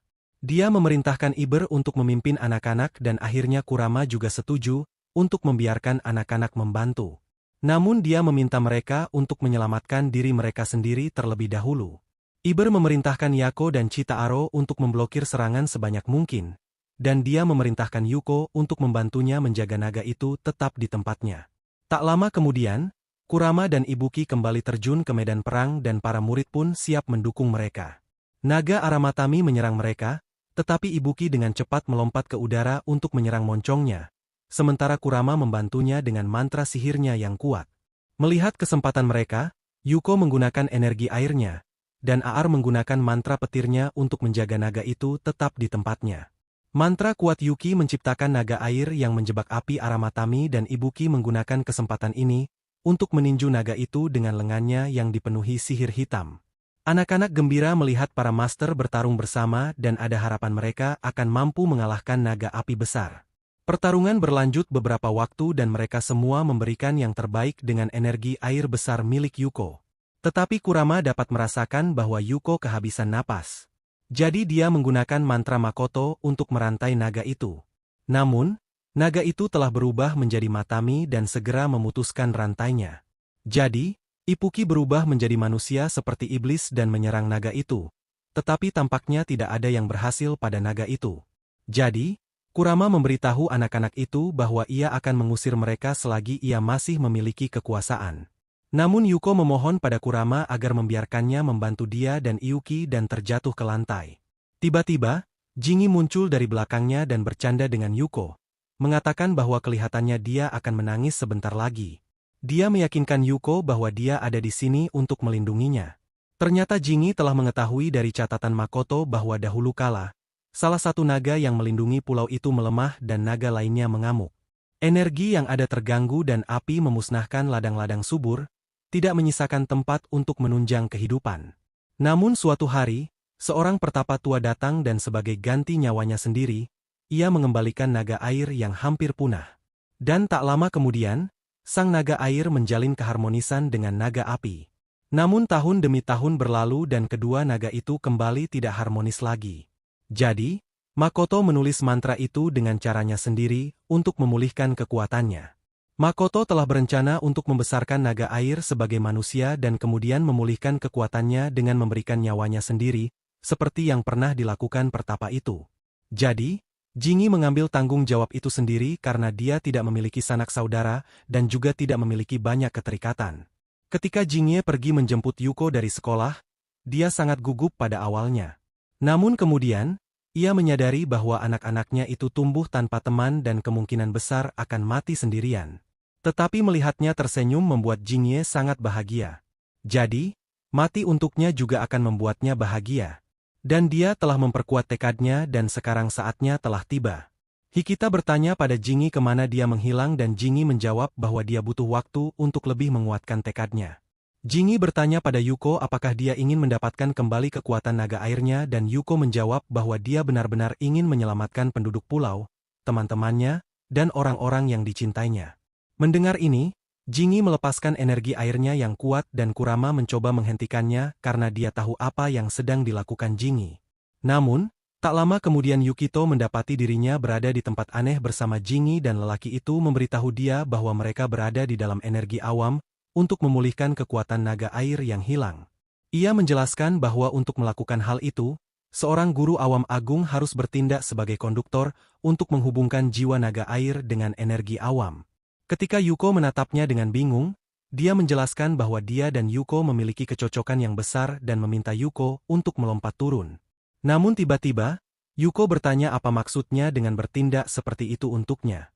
Tiba-tiba segalanya mulai menjadi jelas baginya dan dia bertanya pada Jingi apa sebenarnya yang sedang dia lakukan dan Jingi menjawab bahwa dia akan menyerahkan nyawanya pada Yuko, dan segera dia meraih tangannya dan melompat ke dalam air. Di dalam air, Yukito mati-matian berusaha menyelamatkan Jingi, tetapi pria itu memegang tangan Yukito dan memindahkan jiwanya ke tubuhnya.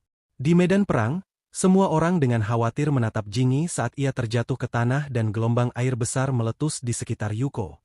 Tiba-tiba, Yuko berubah menjadi seekor naga berwarna biru dengan ekor yang mengalirkan air dan berhadapan langsung dengan naga api. Yuko teringat kembali kenangan indahnya bersama Jingi saat dia datang ke pulau bersamanya. Suatu hari, dia dan Mimoko mengetahui bahwa Jingi telah memanggang satu-satunya ikan yang seharusnya dimasak untuk makan malam, dan dia memakannya dengan minuman kerasnya. Ketika Mamoko memintanya untuk tumbuh menjadi orang dewasa yang terhormat, King menjawab bahwa dia akan menjalani hidup sesuai keinginannya hingga hari kematiannya. Itu benar-benar berarti bahwa ia tahu bahwa ia pasti akan segera mati.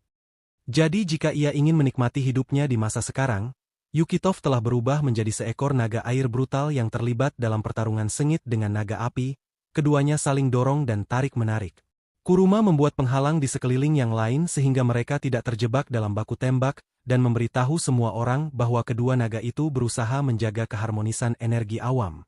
Embuki bertanya pada Kuruma apakah Yuko akan mampu kembali dari ini, dan dia menjawab bahwa dia tidak tahu karena mereka tidak pernah tahu mantra macam apa yang dilemparkan tuan mereka pada Yuko. Jadi setelah keharmonisan pulih barulah mereka akan mengetahui apakah Yukino bisa berubah menjadi manusia atau tidak. Tak lama kemudian kedua naga itu saling terikat dan mata Aramatami sang naga api tertutup dan kerusakan dalam tubuhnya perlahan meninggalkannya. Di sampingnya Kurama menjelaskan bahwa Yuko sedang membangun kembali sirkulasinya dengan naga api. Tak lama kemudian Matami mulai keluar dari tanah dan tiba-tiba kedua naga itu jatuh kembali ke dalam kawah. Tiba-tiba aku melihat Yuko berdiri di samping Jingi yang sudah mati dan memintanya untuk bangun, atau dia akan kedinginan karena tidur di udara terbuka. Karema meletakkan tangannya di atas prajuritnya dan memberitahunya berita buruk tentang meninggalnya Jingi dan Yuko meneriakkan namanya kesakitan. Tak lama kemudian semuanya kembali normal dan Mamoko mendapat berita kematian Jingie. Yuko di sisi lain telah mengurung diri dan tidak berpartisipasi dalam upacara pemakaman. Teman-temannya datang ke upacara pemakamannya sambil mengenang kenangan indah yang mereka buat bersama dan memaki dia karena tidak menceritakan rencananya. Yang lain juga kesal dengan kematian Jingi yang mendadak. Bertanya-tanya apakah mereka akan pernah melihatnya lagi. Sementara itu, sang wali kota pergi ke kamar Jingu untuk mengenang kenangan yang mereka buat bersama. Ia berbicara kepada fotonya dan mengatakan bahwa ia adalah orang yang tulus tanpa kepura-puraan apapun. Dia selalu menjadi anak yang keras kepala dan sebagai wali. Dia mengalami saat-saat sulit namun menyenangkan saat berhadapan dengannya. Tetapi dia mulai menangis dan berkata bahwa dia seharusnya tidak meninggalkannya sendirian begitu awal. Di sisi lain, Kurama mengunjungi Ibuki yang sedang tertekan dan Ibuki bertanya apakah dia tahu tentang rahasia Yuko sebagai naga air. Kurama menjawab bahwa dia baru mengetahuinya kemarin. Jadi, Jingi bertanya, bagaimana Jingi bisa tahu tentang itu? Dan Kurama menunjukkan padanya buku harian Makoto yang ditemukan di kamar Jingi. Catatan tersebut merupakan catatan yang menguraikan mantra yang diucapkan oleh guru awam kuno. Makobo mungkin juga ingin menggunakan mantra itu, tetapi Jingi telah berlatih sejak kematian tuannya untuk membantu Yukido suatu hari dan menyelamatkan pulau itu. Dia mengorbankan dirinya sendiri. Ketika Hibuki dengan marah bertanya mengapa Jingi tidak memberitahu mereka, Kurama menjawab bahwa Jingi ingin menyelamatkan mereka semua, jadi dia tidak memberitahu mereka apapun. Jingi tahu bahwa seseorang harus mengorbankan dirinya untuk membangunkan naga air. Jadi, dia mengucapkan mantra itu dan dia menjadi guru awam yang hebat, sama seperti guru mereka, Makoto. Mendengar hal ini Ibuki menyerang Kurama dengan mengatakan bahwa dia tidak peduli dengan siapapun selama keharmonisan pulau dipulihkan. Kurama tidak menahan diri kali ini dengan marah menjawab bahwa Ibuki tidak tahu apa-apa tentang dia dan bahkan saat itu dia tidak punya pilihan selain meninggalkan tuannya. Sekarang sebagai yang tertua dia malu karena Jingi harus mengorbankan hidupnya, bukan dia. Ibuki melihat dengan marah dan berkata bahwa dia menggunakan ilmu hitam karena dia ingin menggunakan semua kekuatan untuk mengalahkan Aramatami terkutuk dan menyelamatkan semua orang. Tak lama kemudian mereka berdua mulai berkelahi satu sama lain dengan keras, tetapi murid-murid mereka datang berlari meminta mereka untuk berhenti bertingkah seperti anak-anak. Tiba-tiba, Ibuki mulai terisak-isak, mengatakan bahwa mereka adalah pecundang yang bahkan tidak bisa menyelamatkan teman-teman mereka sendiri. Setelah beberapa saat, Momoko mengetuk pintu Yuko dan bertanya apakah dia baik-baik saja. Dan Yuko mulai menyalahkan dirinya sendiri atas kematian Jingi. Dia mengatakan padanya bahwa karena dia lemah, Jingi harus menyerahkan nyawanya untuknya. Momoko memeluknya dan menjawab bahwa dia tidak tahu banyak tentang penguasaan awam, tetapi dia mengenal Jingi dengan sangat baik. Jika Jingi bersedia mengorbankan nyawanya untuk melakukan sesuatu, maka itu pasti satu-satunya cara untuk melakukannya. Jadi Yuko tidak boleh menyalahkan dirinya sendiri. Momoko terkekeh melihat keberanian Jingi, dan berkata bahwa Jingi adalah orang yang menjalani kehidupan liar. Tetapi sebenarnya dia mirip dengan tuannya, Makoto. Kemudian dia meminta Yukito untuk melihat Jingi untuk terakhir kalinya, kalau tidak dia akan sedih tanpanya. Setelah beberapa waktu, Yuko mengikuti sekelompok mata maze ke tubuh Jingi di mana ia melihat wali kota. Wali kota mengucapkan terima kasih kepadanya karena telah menyelamatkan pulau itu. Tetapi Yuko berkata bahwa semua pujian harus diberikan kepada Jingi. Wali kota meneteskan air mata, mengatakan bahwa ia ingin melepas Jingi dan Makoto dengan senyuman, tetapi sulit baginya. Dan wali kota pergi, meninggalkan Yuko sendirian dengan Jingi. Yuko dengan marah menyerangnya, tetapi tiba-tiba dia diteleportasi ke aliran energi itu lagi. Di sana dia melihat Jingi memanggil namanya, meminta pertolongannya karena dia tersapu. Dia memintanya untuk menggunakan taktik panggilan naga air untuk menyelamatkannya. Tetapi Yukio tidak tahu apa yang harus dia lakukan, dan segera dia diteleportasi kembali ke kamar. Ketika Momoko dan wali kota datang berlari menanyakan apa yang terjadi, Ia menjawab bahwa masih mungkin untuk menyelamatkan Jingi karena jiwanya masih terjebak dalam energi akhir dan ia berlari berubah menjadi naga air besar lagi. Imuki dan Kurama melihat Yuko berlari seperti orang gila. Jadi mereka mengikutinya sambil bertanya-tanya kemana dia pergi saat ini. Sementara itu, Yuko berubah menjadi naga air lagi dan melakukan perjalanan ke pulau keempat dan merasakan aliran Li di mana ia pertama kali melihat Jinni. Dia menjatuhkan dirinya ke kawah gunung berapi dan segera menemukan dirinya dalam aliran energi Li lagi dan mulai mencarinya. Dia memutuskan untuk membawa Jingi pulang, bahkan jika itu berarti menyeretnya dengan kerah bajunya. Namun tiba-tiba sebuah energi merah terang menghantamnya. Ketika Yuko berbalik, dia melihat seorang pria bertopeng dan dia bertanya siapa dia. Yuko tiba-tiba bertanya apakah dia ayahnya dan dengan senang hati bertanya apakah dia mengenalinya dan melepas topengnya untuk memperlihatkan wajahnya. Mikoto memberitahu putranya bahwa dia ada di sini selama ini untuk mengendalikan naga itu, hingga Yuko terbangun dan mengambil alih. Ketika Yuko bertanya apakah dia masih hidup, Miko menjawab bahwa dia tidak bisa mengalahkan naga dalam pertarungan 1 lawan 1, jadi dia mati. Namun kini dia adalah jiwa yang parsial yang dengan sabar menangani naga api dalam energi awam. Namun karena naga air lebih penting darinya, dia memastikan Yuko tidak bersentuhan langsung dengan naga api. Yuko menyadari bahwa untuk melemahkan hubungannya dengan naga api, ayahnya membesarkannya sebagai manusia di daratan. Tetapi jika semua kekacauan ini tidak terjadi, mereka akan terus hidup bersama. Lalu Makoto bertanya pada Yuko mengapa dia datang ke sungai dan Yukito dengan cepat bertanya apakah dia tahu di mana Jingi berada. Makoto menjawab bahwa dia melihatnya berpegangan pada sebuah tongkat beberapa waktu lalu yang dia buat sebagai penanda waktu dahulu kala, tetapi sepertinya dia hanyut. Yuko meminta dia untuk membawanya ke Jingi kesayangannya sehingga dia bisa menerimanya kembali. Mendengar hal itu, Makoto menjawab bahwa karena Yuko adalah naga air, dia menunggu Yuko tumbuh dan terbiasa dengan energi awam. Tetapi sekarang karena dia sudah siap, dia meminta Yuko untuk mengikutinya. Mereka berenang selama beberapa waktu, tetapi Yuko tetap tinggal karena energi lelai merupakan aliran yang kuat dan Yukito harus mengejar ayahnya. Makoto meminta Yuko untuk tidak melawan arus, jika tidak ia akan berakhir menjadi ayam meus, jadi ia harus bergabung dengan kehidupan lain yang mengalir di sini dan mengikuti arus. Tak lama kemudian, Yukito menggunakan keterampilan penguasaannya dan mulai mengalir bebas. Makoto merasa lega karena Jingi akhirnya tidak mengajarinya omong kosong. Lalu Yukito bertanya apakah Makoto menganggapnya sebagai putranya dan lelaki tua itu menjawab tidak peduli apapun asal-usul Yuko. Tetapi sejak dia mengadopsinya, dia akan selalu menjadi ayahnya. Di sisi lain, Kurama sibuk berdoa dan Abuki bertanya kepada murid-muridnya apa yang sedang dia lakukan. Para siswa menjawab bahwa Yuko memasuki saluran energi cahaya lagi. Jadi tuannya sedang melakukan suatu ritual untuk kesejahteraannya. Ibuki menjawab bahwa sungai kehidupan adalah aliran yang berbahaya dan hanya berada di sana saja, dapat membuat seseorang kehilangan kesadaran, dan tidak semua orang dapat menahannya. Kurama membuka matanya dan menjawab bahwa dia setuju dengan perkataan Ibuki bahwa bahkan seorang kapten berpengalaman pun bisa tersesat dalam badai laut. Ibuki mengatakan bahwa Yukito berubah menjadi naga air. Jadi tidak mungkin dia tidak mengerti risikonya. Tiba-tiba, banyak Araminimus mulai bermunculan entah dari mana dan Kurama menyadari bahwa panggilannya pasti memanggil energi yang tidak diinginkan dari dalam energi awam. Mengira Kuruma akan diganggu oleh tamu tak diundang itu, Ibuki bersiap dengan senjatanya untuk melawan mereka, dan para siswa bersiap mendukungnya. Sementara itu, Yuko dan Makoto menemukan kepala hijau yang berisik, hampir tenggelam dalam aliran energi akhir, meneriakkan nama Yukito dan memintanya untuk membantunya. Yuko memegangi kerahnya dan mengangkatnya. Dan Jingi lega melihat saudaranya lagi.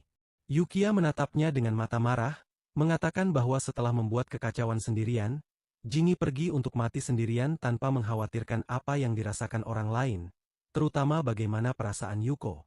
Jingi cemberut dan bertanya apa yang seharusnya dia lakukan jika tidak mengorbankan dirinya sendiri.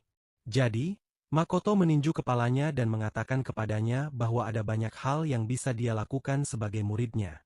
Dia mengatakan kepada Jingi bahwa dia tidak perlu mengorbankan dirinya untuk menyelamatkan sebuah pulau dan mantra itu hanyalah tindakan darurat. Dia menjelaskan bahwa jika Yuko sendiri tidak berubah menjadi naga, maka Jingi seharusnya meninggalkan pulau itu untuk terbakar karena itulah metode alam untuk mati dan beregenerasi. Lalu, Jingi bertanya pada Yuko bagaimana mereka akan membawanya kembali dan Yuko menjawab bahwa dia pikir kamu akan mampu menariknya dan membawanya keluar dari energi awam.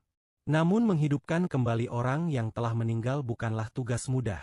Namun, Makoto mengatakan pada Yukio bahwa dia bisa melakukannya dengan percaya pada kemampuannya. Dia mengingatkannya bahwa dia tidak terserap oleh aliran energi awam karena dia tidak menyerah. Yuko bertanya pada Jingi apakah dia ingin kembali ke rumahnya, dan Jingi menjawab bahwa dia masih ingin makan dan minum makanan lezat, mengobrol dengan teman-temannya, mengambil uang Yukito, dan pergi memancing. Yuko menghela nafas dan bertanya apakah dia bisa menemukan alasan yang lebih baik dari itu. Jadi, Jingi memintanya untuk diam karena tidak ada yang salah dalam bersenang-senang. Yukio berkata dia begitu asyik dengan perjalanannya ke sana, hingga tidak tahu arah menuju pulau itu. Jadi dia bertanya pada Makoto. Makoto menjawab bahwa dia merusak segelnya saat dia melompat ke dalam danau vulkanik, dan hanya berkat segel itulah dia mengetahui letak pulau itu. Mendengar ini, Jingi menjadi panik dan mereka berdua mulai bertengkar satu sama lain seperti saudara yang telah lama hilang. Mikado meminta mereka untuk tenang karena mereka akan menemukan jalan kembali dalam 50 hingga 60 tahun. Tapi tiba-tiba Yuko merasakan sesuatu. Jadi dia memegang tangan Jingi dan mengikuti energinya. Begitu Yuko memberi sinyal dari dalam, Furama merasakannya dari luar dan memberitahu semua orang bahwa dia telah menemukan Yuko. Di dalam, Jingi memberitahu Yuko bahwa yang lain mencoba menarik mereka keluar dari pintu keluar. Melihat mereka, Makoto menitikan air mata, menyadari bahwa Yuko dan Jingi masih kuat sebagai saudara dan dia memeluk mereka, mengatakan bahwa mereka berdua bekerja sangat keras. Lalu dia mendorong mereka menuju pintu keluar. Dan Jingi mencoba mengajak Makoto ikut, tetapi Makoto menolaknya dengan mengatakan bahwa ia tidak bisa pergi karena ia sudah tinggal di sana lama dan ia harus menemani naga api itu. Yuko meminta Jingi untuk memegang tangannya dan dia mulai melawan aliran energi awam. Tiba-tiba, Yuko melihat segelnya rusak lagi dan seekor ham muncul dari sana, menarik mereka berdua keluar. Ternyata Ibu Kilah yang berusaha sekuat tenaga menyelamatkan mereka karena dia tidak mampu kehilangan orang-orang yang dekat dengannya lagi. Dia berhasil menggunakan kekuatan penuhnya, tetapi tiba-tiba cengkeraman Yuki pada tangan Yuko mengendur dan mereka berdua mulai jatuh ke dalam air lagi. Tiba-tiba, Yuko melihat bola kuning dan bertanya apakah dia naga api. Dan naga itu menjawab ya. Yuko meyakinkan naga itu bahwa dia akan tinggal bersamanya di pulau itu, dan memastikan bahwa dia tidak sendirian dan naga itu menjawab bahwa dia akan menunggunya. Tak lama kemudian mereka melihat lengan Ibuki lagi dan dia berteriak memanggil nama Yuko dan menariknya keluar. Yuko terbangun dan mencari Jingi, tetapi dia tidak ada bersamanya.